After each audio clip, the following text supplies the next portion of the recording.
বাংলাদেশের সরকার পতনের পর এক নজিরবিহীন ঘটনার জন্ম দিল বিজেপি। সাম্প্রতিক বছরগুলোতে প্রথমবারের মতো আটক ভারতীয়দের ফেরত দিতে অস্বীকৃতি জানালো তারা। চাঁপাইনবাবগঞ্জ সীমান্তে গরু পাচারকালে গত রোববার বাংলাদেশের জলসীমা অতিক্রম করায় ৫ ভারতীয়কে আটক করে বাংলাদেশি সীমান্তরক্ষী বাহিনী বিজিবি।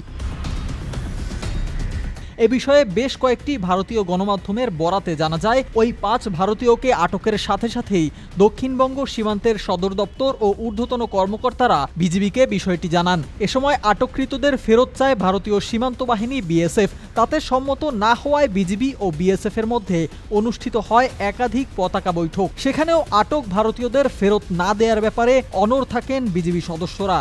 আটকে সদস্যদের পুলিশের হাতে তুলে দেন তারা। এমন ঘটনায় রীতিমতো বিস্মিত বিএসএফ কর্তারা।